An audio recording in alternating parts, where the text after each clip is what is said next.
It's an integral part of Islam. அது இஸ்லாத்திலிருந்து பிரிக்க முடியாத அங்கம். அது ஹிஜாப், அது முஸ்லிம்களுடைய மார்க்க கட்டளை. மதச்சார்பற்ற கட்சிகளுடைய அந்த வேடங்களை நீங்கள் முதலில் புரிந்து கொள்ள வேண்டும். சங்க பரிவார கும்பல்கள் அவனுக்கு பின்னாடி போலீஸ கொண்டு வரட்டும், ராணுவத்தை கொண்டு வரட்டும், எவனாலும் கொண்டு வரட்டும், நமக்கு பின்னாடி ஒற்றை சக்தி அல்லாஹ் மட்டும் போதும். எதிர்த்து நின்றால் வெற்றி நிச்சயம். நீ இழப்புகளை தாண்டி போராடுவதற்கு தயாராக வேண்டும்.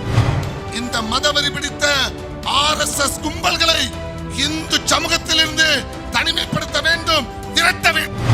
நீங்கள் தமிழகத்தை குஜராத்தாக மாற்றுவேன், கோவையாக மாற்றுவேன் என்று களம் இறங்குவதற்கு தயாரானால் இன்ஷா அல்லாஹ் அது உங்களுக்கு முடிவுரையாக இருக்கும் என்பதை மட்டும் தெளிவாக சொல்லிக் கொள்கின்றேன்.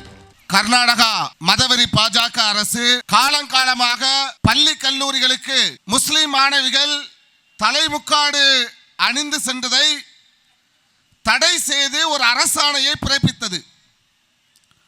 இந்த அரசாணைக்கு எதிராக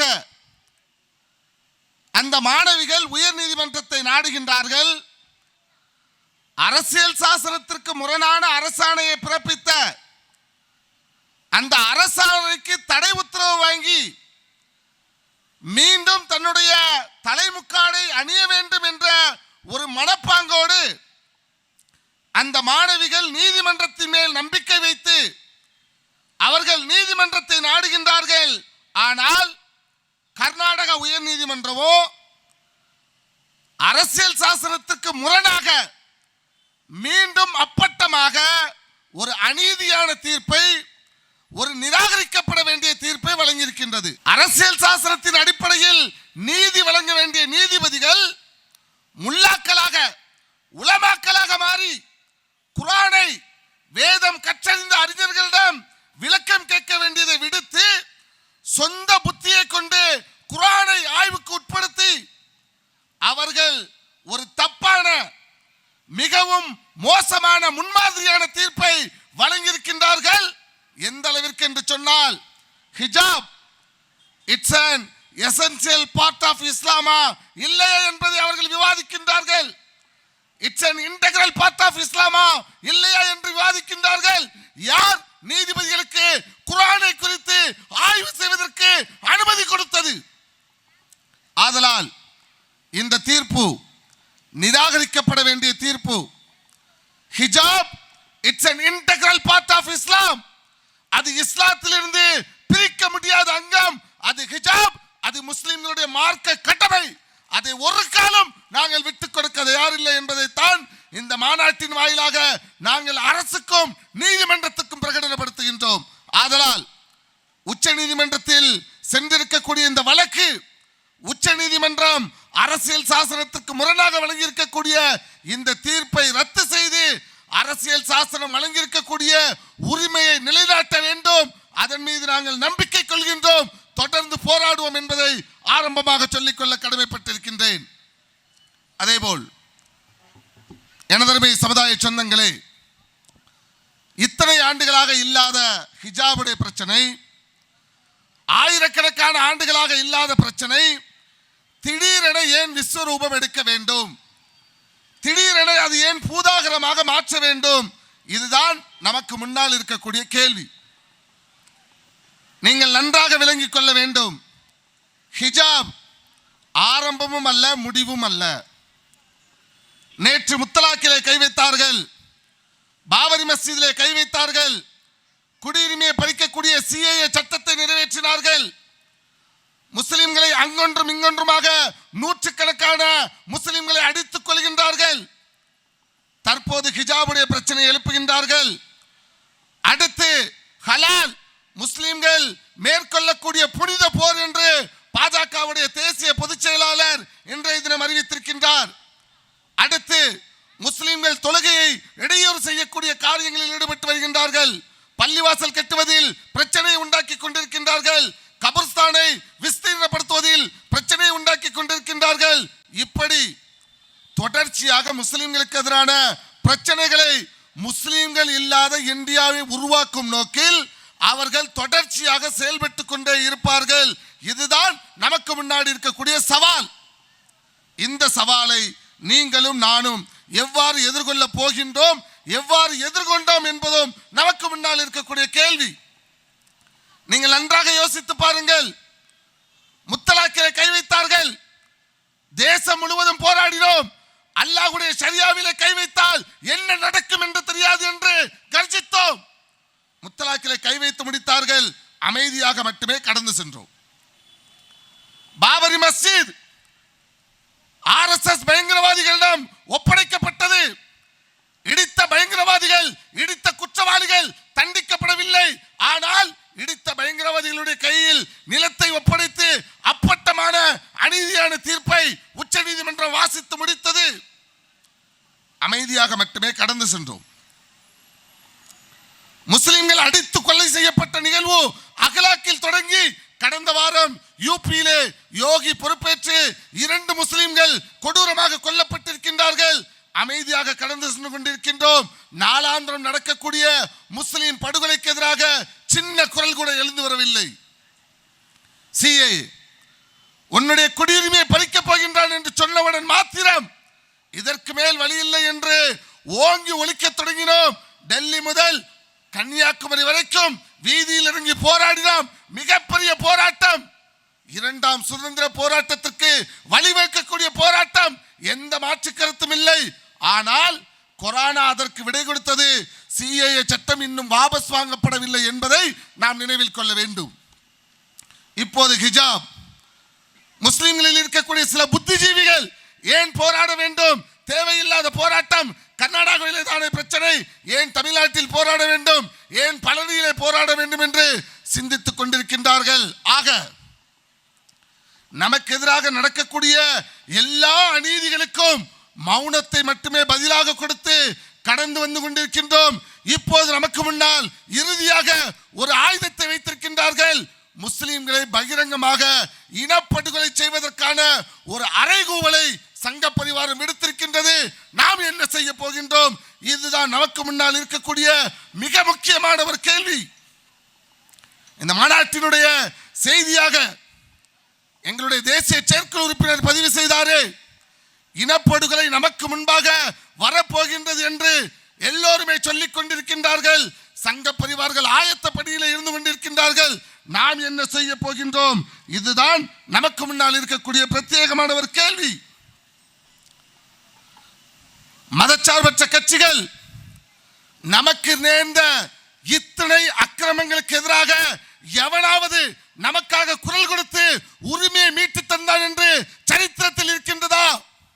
கூட வந்தார்கள், பேசினார்கள், கலைந்து சென்றார்கள் என்று அதை தாண்டி போலி மதச்சார்பின்மை பேசக்கூடிய வேடதாரிகள் நமக்கு துரோகத்தை இழைத்தார்கள், ஏமாற்றத்தை தந்தார்கள். மேடையில் இருக்கக்கூடிய இந்த போராளிகள் மட்டும்தான் நம்மோடு இருக்கின்றார்கள். மதச்சார்பற்ற கட்சிகளுடைய அந்த வேடங்களை நீங்கள் முதலில் புரிந்து கொள்ள வேண்டும். இதுல ரொம்ப வேதனையான விஷயம் என்ன தெரியுமா? நமக்காக அவன் குரல் கொடுக்கல, இவன் குரல் கொடுக்கலன்னு பேசிட்டு இருக்கோம். பாதிக்கப்பட்ட சமூகம், அநீதிக்குள்ளாக்கப்பட்ட சமூகம், வலியை உணர்ந்து நிற்கக்கூடிய சமூகம், நீங்களும் நானும் குரல் கொடுக்க தயங்கி நிற்கின்றோம் என்று சொன்னால் எவ்வளவு பெரிய அநீதி, குற்றம், துரோகம், பாவம் என்பதை நீங்கள் விளங்கிக் கொள்ள வேண்டும். பாதிக்கப்பட்ட நான் எனக்கு நேர்ந்த அநீதிக்கு எதிராக ஓங்கி கத்துவதற்கு என்ன தயக்கம்? நாம் தயங்கிக் கொண்டிருக்கின்றோம். நம்மை வழிநடத்தக்கூடிய தலைவர்கள், நம்மை வழிநடத்திக் கொண்டிருக்கக்கூடிய சில உலமாக்கள், நம்மை வழிநடத்திக் கொண்டிருக்கக்கூடிய அரசியல் தலைவர்கள், நம்மை வழிநடத்திக் கொண்டிருக்கக்கூடிய ஊரில் இருக்கக்கூடிய சில தலைவர்கள் போராட்டத்திலிருந்து மக்களை திசை திருப்பி பயத்தின் அடிப்படையிலான தீர்மானங்களை எடுத்து நம்மளுடைய போராட்ட குணத்தை மழுங்கடித்துக் கொண்டிருக்கின்றார்கள். அல்லாஹ் குர்ஆன்ல கேட்கிறான், அத்தக்ஷௌனஹும், நீ பயப்படுறியா? ஃபல்லாஹு ஹக்கன் தக்ஷௌஹு இன் குன்தும் முஃமினீன், நீ மூமினா இருந்தா, அல்லாஹ்வை மட்டுமே நம்பிக்கை கொள்ளக்கூடிய சத்திய விசுவாசியாக இருந்தால் நீ பயப்படுவதற்கு தகுதியானவன், அர்ஹதையானவன், தகுதியானவன் ஃபல்லாஹு, அல்லாஹ் மட்டும்தான். நீ அல்லாஹ்வுக்கு மட்டுமே பயப்படக்கூடிய மூமினாக இருந்தால் காத்திலூகும், நீ அல்லாஹ்வுடைய பாதையில் போராடு. யுஅத்திபுகுமுல்லாஹு பிஐதீக்கும், உன்னுடைய கரங்களை கொண்டுதான் அல்லாஹ் உன்னை வீழ்த்த நடக்கக்கூடிய எதிரிகளுக்கு வேதனை கொடுப்பான். ஒயுகுசியும், அவனை இழிவுபடுத்துவான். ஒயன்சுருக்கும் அலையும், அவனுக்கு எதிராக உனக்கு உதவி செய்வான். ஒயஸ்வி சுதூர கௌமி முஃமினீன், அவனுக்கு எதிராக அல்லாஹ் உனக்கு உறுதியை தருவான், ஆறுதலை தருவான், அமைதியை தருவான். ஆக நாம அரசுக்கோ காவல்துறைக்கோ என்ஐஏவுக்கோ இல்லை என்று சொன்னால் சங்க பரிவார கும்பல்களுக்கோ அரசு ஏஜென்சிகளுக்கோ அதிகார வர்க்கத்தினுடைய அடக்குமுறைகளுக்கோ நாம் பயப்பட வேண்டிய அவசியம் இல்லை. பயப்படுவதற்கு தகுதியானவன் ஃபல்லாஹு, அல்லாஹ் மட்டும்தான். அல்லாஹ் சொல்றான், இப்படிதான் அவங்களை பயங்காட்டுவான். இன்னன்னாஸ கத் ஜமஉலக்கும், உங்களுக்கு எதிராக எல்லாரும் ஒன்று திரண்டுட்டான். முஸ்லிம்களுக்கு எதிராக எல்லாரும் ஒன்று திரண்டுட்டான். ஃபக்ஷௌஹும், நீ பயந்துக்கோ, உன்னுடைய அடையாளத்தை விட்டுவிடு, மார்க்கத்தை விட்டுவிடு என்று எல்லாரும் நம்மளை மிரட்டுவான். அல்லாஹ்வுடைய வசனம் சகாபாக்களுடைய நிலைகளை அல்லாஹ் சொல்கின்றான். ஃபஸாதத்துக்கும் ஈமானா, அது அவர்களுடைய ஈமானை அதிகரித்தது. எனக்கு பிரச்சனை, நெருக்கடி, ஆபத்துங்கும் போதுதான் என்னுடைய உறுதி 1 மடங்கு 2 மடங்கு கூடும். அவங்களுடைய நிலைப்பாடு என்ன தெரியுமா? காலு, அவர்கள் சொன்னார்கள், ஹஸ்புனல்லாஹ், எனக்கு அல்லாஹ் மட்டும் போதும். வனிமல் வக்கீல், என்னை பாதுகாப்பதில் மிகச் சிறந்தவன், அதிசிறந்தவன் அல்லாஹ் மட்டும்தான். சங்க பரிவார கும்பல்கள் அவனுக்கு பின்னாடி போலீஸை கொண்டு வரட்டும், ராணுவத்தை கொண்டு வரட்டும், எவனாலும் கொண்டு வரட்டும், நமக்கு பின்னாடி ஒற்றை சக்தி அல்லாஹ் மட்டும் போதும். இன்ஷா அல்லாஹ் நம்மளால ஜெயிக்க முடியும். அததான் அல்லாஹ் சொல்றான், தக்ஷௌனகும், நீ இந்த சக்திகளுக்கெல்லாம் பயப்படாத, பயப்படுவதற்கு தகுதியான அல்லாஹ்வை பயப்படு, முன்னோக்கி செல், போராடு. அல்லாஹ் உனக்கு வெற்றியினுடைய வாசலை திறந்து காட்டுவான். சரித்திரம் படித்துக் கொண்டிருக்கின்றோம், வரலாறு படித்திருக்கின்றோம், பத்ருடைய யுத்தத்தை படித்திருக்கின்றோம். நமக்கு முன்னாடி இருக்கக்கூடிய வெற்றிக்கான ஒரே ஒரு முகாந்திரம் அல்லாஹ் மட்டும்தான். துணிவுடன் எதிர்த்து முன்னேற வேண்டும். சமகாலத்தில் நமக்கு நல்ல உதாரணம், விவசாயிகளுடைய உரிமையை பறித்தான் மோடி. விவசாயிகள் உச்ச நீதிமன்றத்திலே படிக்கட்டுகளை ஏறவில்லை, மக்கள் மன்றத்திலே போராடினார்கள், வருடக்கணக்கிலே போராடினார்கள், 800க்கும் மேற்பட்ட உயிர்களை விலையாக கொடுத்தார்கள். இன்று ஜெயித்தார்களா இல்லையா? எதிர்த்து நின்றால் வெற்றி நிச்சயம். நீ இழப்புகளை தாண்டி போராடுவதற்கு தயாராக வேண்டும். விவசாயிகள் நமக்கு முன்மாதிரிகளாக இருக்கின்றார்கள். சமகாலத்தில் நடந்த நமக்கு கிடைத்த ஒரு வெற்றி அதே வடிவத்தில், அதே முறைமையில் நாம் தொடர்ந்து போராடினோம் என்று சொன்னால், எதிர்த்து நிற்போம் என்று சொன்னால், எவனும் நமக்காக குரல் கொடுத்தாலும் சரி, குரல் கொடுக்காவிட்டாலும் சரி, இழந்த உரிமையை மீட்க, இருக்கக்கூடிய உரிமைகளை காக்க, இனி ஒரு உரிமையை இழக்காமல் இருக்க வேண்டும் என்று சொன்னால், நீங்களும் நானும் போராட்ட களத்தை நோக்கி அல்லாஹ்வை மட்டுமே நம்முடைய பயண பொருளாக சேமித்து வைத்துக் கொண்டு முன்னேறி செல்வோம். இன்ஷா அல்லாஹ் எதிர்த்து நின்றால் அல்லாஹ் வெற்றியினுடைய வாசலை திறந்து காட்டுவான் என்பதை மட்டும் எனதருமை சமுதாய சொந்தங்கள் அழுத்தமாக ஞாபகத்தில் வைத்துக் கொள்ளுங்கள். இனி இந்தியாவில் அடுத்தடுத்து போராட்ட களத்தை நோக்கி நீங்களும் நானும் தொடர்ச்சியாக பங்கெடுக்க வேண்டி இருக்கின்றது என்பதையும் நாம் ஞாபகத்தில் வைத்துக் கொள்ள வேண்டும். அதேபோல் எனதருமை சகோதர சமுதாய இந்து சமுதாய சொந்தங்களுக்கும் நான் ஒரு செய்தியை அழுத்தமாக பதிவு செய்ய ஆசைப்படுகின்றேன். குறிப்பாக பழனியிலே இருக்கக்கூடிய எனதருமை இந்து நண்பர்களை நோக்கி நான் ஒரு செய்தியை சொல்ல ஆசைப்படுகின்றேன். இதே பழனியில் 1997க்கு முன்பாக எந்த மத கலவரமும் இல்லை, எந்த மத பிரச்சனையும் இல்லை. இந்துக்களும் முஸ்லிம்களும் மாமன் மச்சன்களாக, அண்ணன் தம்பிகளாக பழகி வந்த இந்த பழனி மாநகரத்தில் 1997 மதவெறி ஊர்வலத்தை நடத்தி இங்கே இந்துக்களுக்கும் முஸ்லிம்களுக்கும் மத பதற்றத்தை, மத கலவரத்தை உண்டாக்கியது யார்?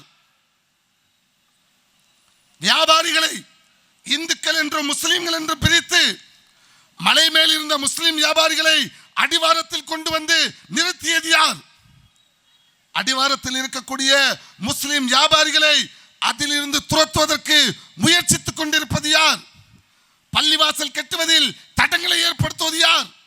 கபரிஸ்தானை விஸ்தீர்ணப்படுத்துவதில் தடங்களை ஏற்படுத்துவது யார்? ஒரு சிறிய RSS கும்பல்கள். இந்த கும்பல் இந்து என்ற போர்வைக்குள் ஒளிந்து கொண்டு இந்து முஸ்லிம் பிரச்சனைகளை தொடர்ச்சியாக கையில் எடுத்து முஸ்லிம் வியாபாரியிடம் பொருளை வாங்காதே, இந்துக்களிடம் பொருளை வாங்கி என்று மத கலவரத்தை ஏற்படுத்திக் கொண்டிருக்கின்றார்கள். எனதருமை இந்து சமுதாய சொந்தங்கள், நீங்கள் இந்த மதவெறி பிடித்த RSS கும்பல்களை இந்து சமூகத்திலிருந்து தனிமைப்படுத்த வேண்டும், விரட்ட வேண்டும். எனக்கு பெங்களூர்ல முஸ்லிம் கடைகள்ல பொருளை வாங்காதான்னு சொல்லிட்டு வீடு வீடா பிரச்சாரம் பண்றான். ஹலால் என்று போடப்பட்ட முஸ்லிம்களுடைய கரியை வாங்காதே என்று பிரச்சாரம் செய்து கொண்டிருக்கின்றான். பெங்களூரில் இருக்கக்கூடிய சில ஹிந்து சகோதரர்கள் மதவெறி பிரச்சாரத்தில் ஈடுபட்ட VHP பஜ்ரங்களை அடித்து விரட்டியிருக்கின்றார்கள். அதே போல பழனி மாநகரத்தில் இருக்கக்கூடிய எனதருமை தொப்புள் கொடி இந்து சொந்தங்கள் மதவெறி ஊட்டக்கூடிய இந்த RSS இந்து முன்னணி கும்பல்களை நீங்கள் சமூகத்திலிருந்து விரட்ட வேண்டும், புறந்தள்ள வேண்டும். அதுதான் இந்த நாட்டை காக்கக்கூடிய மிக முக்கியமான வேலை. அதே போன்று இங்கே இருக்கக்கூடிய காவல்துறையில் இருக்கக்கூடிய சிலர் இந்த RSS இந்து முன்னணி கும்பல்களுடைய அஜெண்டாக்களுக்கு அதிக ஆதரவளித்துக் கொண்டிருப்பது மத நல்லிணத்துக்கு ஆபத்தானது. அந்த போக்கை காவல்துறை நிறுத்திக் கொள்ள வேண்டும். எப்போதும் போல் பழனி மாநகரம், கோயில் நகரம், நூற்றுக்கணக்கான திருவிழாக்கள் நடக்கின்றது, காலங்காலமாக நடக்கின்றது, எந்த பிரச்சனையும் இல்லை. இந்த மதவெறி கும்பல்களை மட்டும் நீங்கள் அப்புறப்படுத்துங்கள். இதைத்தான் தாழ்மையான அறிவுறுத்தலாக எனதருமை இந்து சமுதாய சொந்தங்களுக்கு நான் இங்கே வைக்க ஆசைப்படுகின்றேன். இறுதியாக RSS சங்க பரிவார பாசிச கும்பல்களுக்கு சொல்லக்கூடிய ஒரு செய்தி. இப்போது நீங்கள் பாப்புலர் ஃப்ரண்டை நோக்கி, SDPஐ நோக்கி, முஸ்லிம் சமூகத்தை நோக்கி கொலை மிரட்டல் விடுக்கக்கூடிய அளவிற்கு கோவையாக மாற்றி விடுவோம், குஜராத்தாக மாற்றி விடுவோம், அப்படி செய்து விடுவோம், இப்படி செய்து விடுவோம் என்று மிரட்டும் தோணியில் உங்களுடைய அல்ல கைகள் இல்லை என்று சொன்னால் உங்களுடைய தலைவர்கள் இன்று எழுதி கொண்டிருக்கின்றார்கள். அதனை எங்களால் காண முடிகின்றது. ஒன்றை சொல்லிக் கொள்கின்றேன், தெளிவாக குறித்துக் கொள்ளுங்கள்.